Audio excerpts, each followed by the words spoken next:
ልዕልት ባይኗ ያየችውንና የተመለከተችውን ማመን አቅቷታል። ዳዊትና ሉሊት አንድ ላይ ቁጭ ብሎ ፊልም እያዩ ወሬያቸውን እየቀጩ ነበር።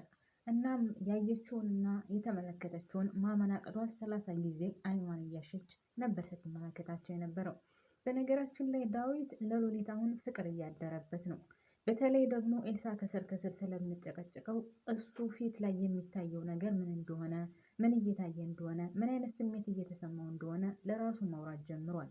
እናም ከኤልሳ ጋር እንደዛ ተጣልተው ከተለያዩ በኋላ ማለት ኤልሳ ለእሷ ፍቅር አለ፣ እሷን ትወዳታለህ። ሌላው ቀርቶ እሷ ያልሰራችውን ምግብ መብላት አትፈልግም። እሷ ከቤት ከሌለች እቤት መቀመጥ አትፈልግም። እና እኔም ማላቅ መሰለህ እንደ ፊትህ ላይ እኮ በደንብ ነው የሚነበበው እያለች ከስር ከስር ስለምጨቀጭቀው አሁን ወደ ራሱ ማሰብ ጀምሯል። ሰላም ጤና ይስጥልኝ ውድና የተከበራችሁ የቻናል ቤተሰቦች በያላችሁበት ሰላማችሁ ይብዛልኝ። ይህ ቪዲዮ የደረሳችሁ ሁላችሁም አዲስ ከሆናችሁ ሰብስክራይብ፣ ነባሮች ደግሞ ላይክ ማድረጋችሁን አትርሱ። ፕሊዝ ሁላችሁም ይህ ቪዲዮ የሚደርሳችሁ ላይክ አድርጉልኝ ማለት ነው። ምክንያቱም ላይክ በጣም ወሳኝ ነው እና ለማንኛውም ዳዊት ኤልሳ ጋር እንደዛ ተጨቃጭቆ ከተለያየ በኋላ ብቻውን መንገድ ላይ እየሄደ ቆይ ኤልሳ ከፊቴ ላይ ምን አንብባ ነው? ምን የታያት ነገር አለ ነው ወይስ ሌላ እቅድ አቅዳ ነው? አይ እንደዛ አታደርግም። ሌላ እቅድ አቅዳ አይሆንም። ግን ምን አስባ ነው እንደዛ የምትለኝ ነው? ወይስ እኔ ለሉሊት የተለየ ስሜት አለኝ?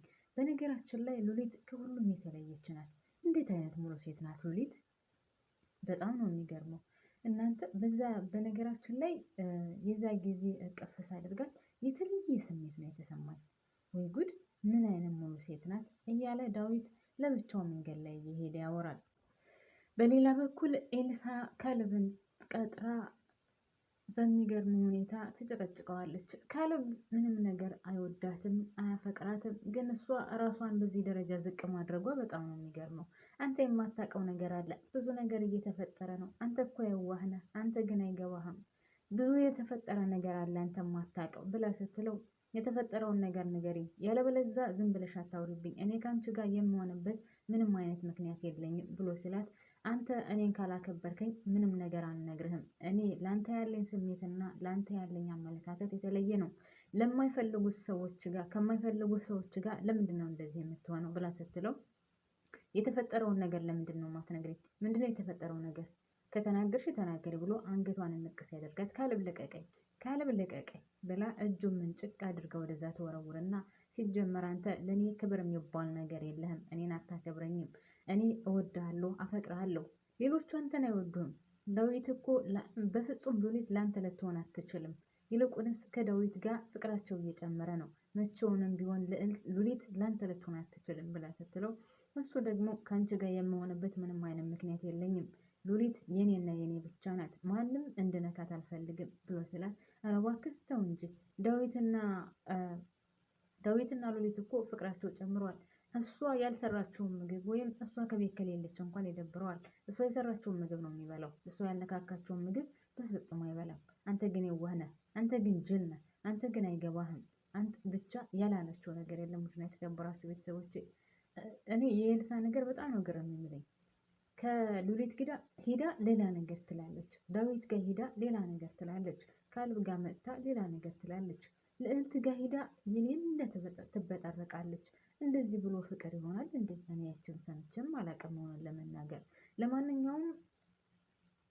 ለማንኛውም ውድና የተከበራችሁ ቤተሰቦች ካሌብ ከእሷ ጋር በፍጹም ቢሆን አልቻለም። አልፈልግሽም ነው ያላት። ከአንቺ ጋር የምሆንበት ምንም አይነት ምክንያት የለኝም። ሉሊት የኔና የኔ ብቻ ናት። ያን ወንድምሽን ደግሞ ካላሰረፍሽው እገለልሻለሁ ብሎ ትቷት ይሄዳል። እሷ ደግሞ እንደዚህ እንደኮራህብኝ፣ እንደዚህ እንዳደረገኝ ከእግሬ ስር ወድቀህ ይቅርታ ትለኛለህ። እንደዚያ ካላደረግክ እኔ ኤልሳ አይደለሁም እያለች ትጮህበታለች። እንደዛ እየጮኸችም እሱ ትቷት ይሄዳል ማለት ነው። በሌላ በኩል ሉሊት በጣም ተናዳና ለብቻዋ ሶፋ ላይ ቁጭ ብላ እግሯን 30 ጊዜ ተወዘውዛለች። ከዛም ዳዊት ከውጭ ሲመጣ ቁም አለችና ዳዊት ለምንድን ነው ኤልሳንና ልዕልትን እንደዛ የተናገርካቸው ስትለው እሱም ልዕልትን ተይውሽ ለኤልሳ ግን ምክንያቱም ወንድሟ ስለሆንኩኝ ስታጠፋ መናገር አለብኝ ግዴታዬ ነው ሲላት እና ታዲያ ለምንድን ነው እንደዛ የምትጮህባቸው? ለምን እንደዛ ትጮሃለህ ስትለው እና እኔ የምላትን ካልሰማችና የሌለ ነገር የምታወራ ከሆነ ግድ ነው እጮህባታለሁ። ወንድሟ እስከሆንኩ ድረስ ደግሞ ማስተካከል ግዴታዬ ነው ብሎ ይላታል። ከዛም እኔ እዚህ መቀመጤ ጭቅጭቅና ጸብ የሚፈጥርባቸው ከሆነ እኔ ቤቱን ለቅቄ እወጣለሁ ነው በእኔ ምክንያት መሰለኝ እንደዚህ የምትሆኑት ስትለው፣ ኧረ በፍጹም በአንቺ ምክንያት አይደለም፣ አንቺ እዚህ ስለሆንሽ በፍጹም እኔ እንደዛ አይነት ስሜት አይሰማኝም።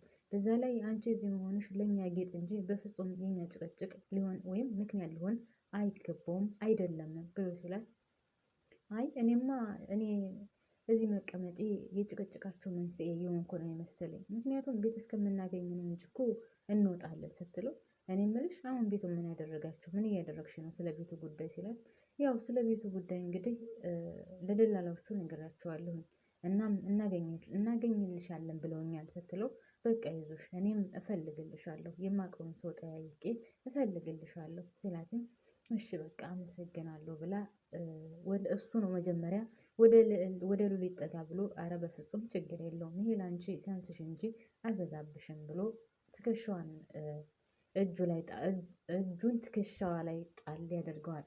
እሷም ጠጋ ብላ አመሰግናለሁ ብላ እቅፍ ስታደርገው ድንገት ካሌብ በሩን ከፍቶ ይገባል። እንደዛ ካሌብ በሩን ከፍቶ ሲገባ በሚያሳዝን ሁኔታ ወገቡን ጥምጥም አድርጋ አቅፋው፣ ማን ቢመጣ ጥሩ ነው ካሌብ ባይኑ አይቷል ማለት ነው። ከዛም በቃ እኔ ልሂድ ብሎ ዳዊት ወደ ውስጥ ሊገባ ሲል፣ ምን ነው እኔ ለመጣ ስል ነው እንደምትሄደው እንዴ? ሰው እንጂ ጨርሶ እንጂ አሁን ከእሷ ጋር እየተቅለሰለስክ ነበር እንዴ?